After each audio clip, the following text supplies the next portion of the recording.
Uşaqlar, salam. Bilirəm, imtahana az qalıb və psixologiyada Jean Piaget adı çox vaxt biraz çətin gəlir. Amma heç narahat olmayın. Bugün onun nəzəriyyəsini A-dan Z-yə imtahanda sizə lazım olacaq şəkildə sadəcə və aydın şəkildə izah edəcəyik. Bu, sizin üçün əsl bələdçi olacaq. Gəlin, elə bir sualla başlayaq ki, birbaşa Piaget'in işinin ürəyinə toxunsun. Bu sual əslində bizə uşaqların dünyanı bizdən nə qədər fərqli, nə qədər özünə məxsus gördüyünü göstərir.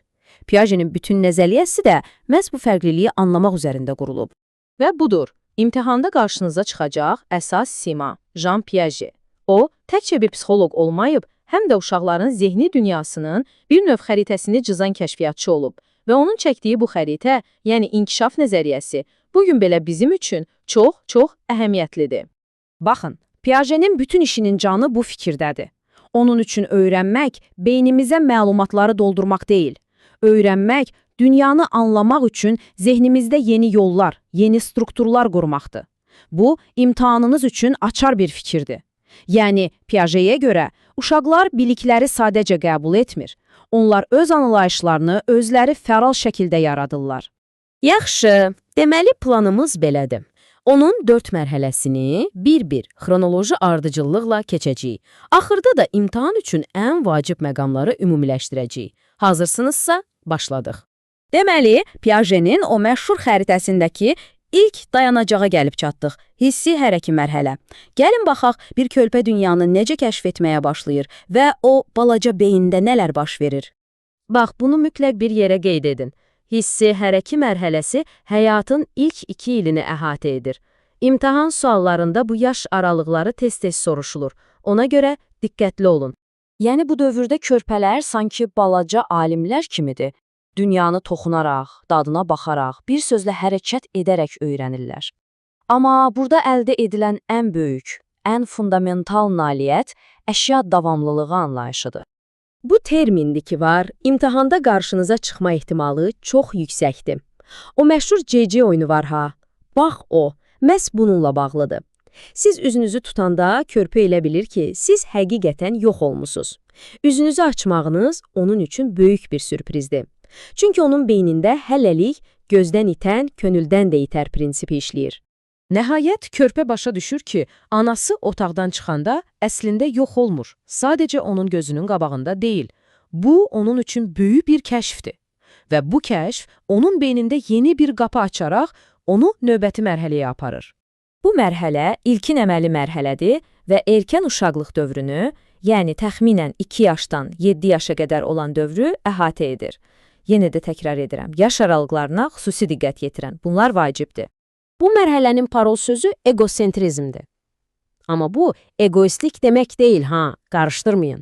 Bu o deməkdir ki, uşaq elə bilir ki, bütün kainat onun ətrafında fırlanır. O nə görürsə, elə bilir hamı onu görür.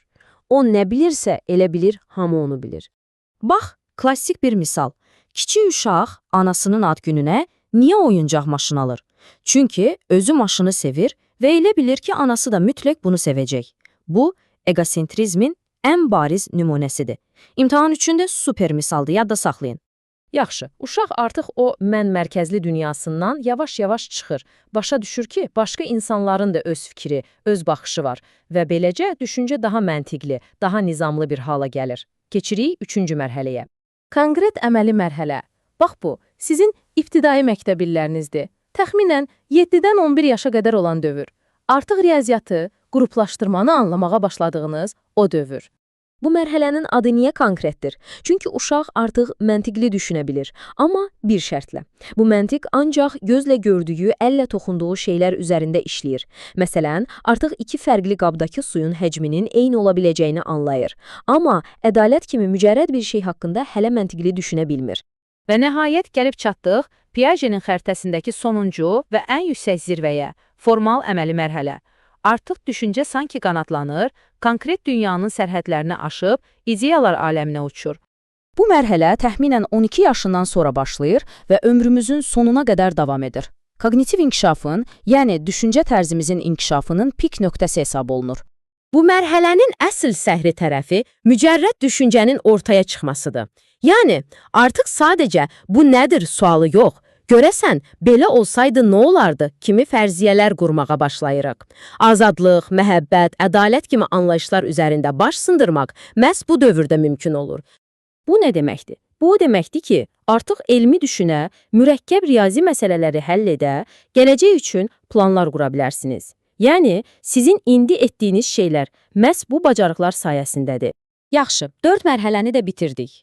İndi gəlin bütün bu öyrəndiklərimizi bir yerə yığaq və görək imtahan üçün ən vacib məqamlar hansılardır və xüsusilə də bu nəzəriyyənin təhsildə, yəni məktəbdə nə işə yaradığına baxaq. Bax, bu slayd sizin imtahan qabağı şparqalkanızdır. İmtahandan əvvəl son baxacağınız şey bu cədvəl olmalıdır. Mərhələ, yaş aralığı və əsas xüsusiyyət. Bunu əzbər bilsəniz, bir neçə sual artıq cibinizdədir, inanın mənə. Yaxşı, bəs bütün bu məlumatlar bir müəllimin, bir valideynin nəyinə lazımdır?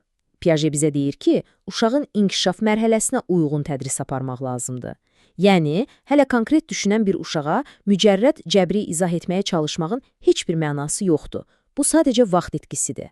Yekun olaraq, Piaget'in bizə verdiyi ən böyük dərs nədir? Uşaqlar boş bir lövhə deyil. Onlar sadəcə balaca böyüklər də deyil.